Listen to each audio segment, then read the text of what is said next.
இல்லை, நம்ம தமிழ்நாட்டை சேர்ந்த ஒருவர் ஐஏஎஸ் அதிகாரி ஒரிசாவில் வேலை பார்த்துட்டு இருக்காரு. அங்கே உள்ள சிஎம்க்கு தனி செயலராட்டு இருந்திருக்காரு. அவரு இப்போ அரசு அந்த பதவியை ரிசைன் பண்ணிட்டு எங்க வந்திருக்காரு, அரசியல்ல அவருக்கு துணையாட்டு அந்த முதல்வருக்கு துணையா இருக்கிறாரு. அவ்வளவுதான். அவர் தான் முதல்வர்னு யாரும் சொல்லலை. பூரி கோயிலில் சாவி காணாமல் போச்சா தொலைஞ்சு போச்சா அந்த விஷயங்கள்லாம் தெரியாது. ஆனால் பாரத பிரதமர் சொல்கிறாரு அந்த கருவறை சாவியை எடுத்துக்கொண்டு தமிழ்நாட்டில் ஒழிச்சு வச்சுருக்காங்கன்னு சொல்லுவாங்க. இது நியாயமானி நீங்கள் பத்திரிகையாளர்கள் தான் சொல்லணும்.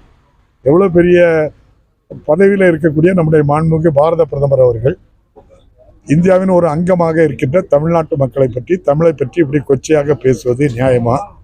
குஜராத்தில் பிறந்தவர் லக்னோவில் போய் தேர்தலில் போட்டியிடலாம்.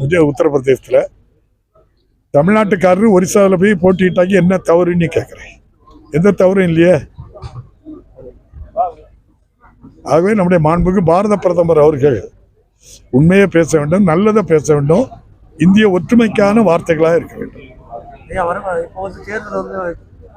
அவங்க தொடர்ந்து இப்படிதான் பண்ணிட்டு இருக்கிறாங்க. அவங்க அதுக்கு காரணம் தமிழ்நாட்டு மேல உத்தரப்பிரதேசத்தில் போயும் தமிழ்நாட்டு மக்கள் எல்லாம் உங்களுக்கு விரோதமா இருக்காங்க அப்படின்னு சொன்னா நியாயமா சொல்லுங்க.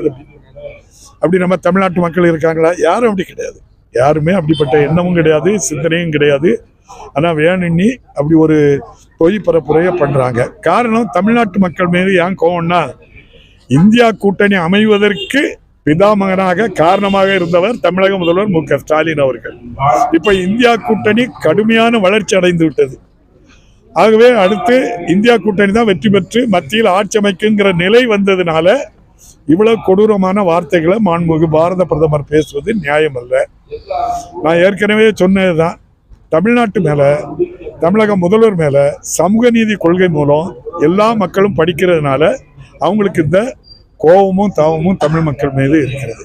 தமிழ்ல 60 முதல் 80% மக்கள் பட்டம் படிச்சிருக்காங்க. ஆகவே அது அவங்க தாங்கிடம்டாங்க. காரணம், சனாதன சித்தாந்தம், RSS சித்தாந்தம், உயர் ஜாதியினர் 10% பேர் படிக்கிறதுக்கு மட்டும்தான் அவங்க அலோவ் பண்ணுவாங்க. 90% இந்துக்களுக்கும் கல்வி கற்றுக் கொடுத்தவங்கள ஏற்றுக்கிடவே மாட்டாங்க. அவங்க கோபப்படத்தான் செய்வாங்க. இன்னொன்று, பாரத பிரதமர், நான் உங்களுக்கெல்லாம் உங்க மூலம் நான் ஏற்கனவே நான் சொல்றேன், நம்முடைய மாண்புமிகு பாரத பிரதமர் அவர்கள் தேர்தலில் மனு தாக்கல் பண்ணியிருக்காங்க. வீடு இல்லை, கார் இல்லைன்னு சொல்லியிருக்காங்க. நன்றி. ஆனால் பிஎம் கேர் ஃபண்டில் பல ஆயிரம் கோடி ரூபாய், பிஎம் கேர் ஃபண்டு பல லட்சம் கோடி என்று சொல்லியிருக்காங்க. எவ்வளோன்னு தெரியாது. அதில் தகவல் உரிமை சட்டத்தில் எவ்வளோ பணம் இருக்குன்னு கேட்டாங்க. இது தனியார் கணக்கு, இதை கேட்க யாருக்கும் ரைட் இல்லைன்ட்டாங்க. அப்போ பிஎம் கேர் ஃபண்ட்னா ஒரே பிரதமர் தான் இந்தியாவில் இருக்காங்க, பாரத பிரதமர் மோடி அவர்கள். அவங்க ஃபண்டு தான். அவங்க தான் இப்போ தேர்தலில் மனு தாக்கல் பண்ணும்போது அதில் எவ்வளோ பணம் இருக்குன்னு அவங்க தானே சொல்லணும். சொல்லலையே, அது தவறு தானே. அல்லது அந்த கணக்கு எனக்கு இல்லைன்னு சொல்லணும். அது யார் கணக்குன்னு சொல்லணும்.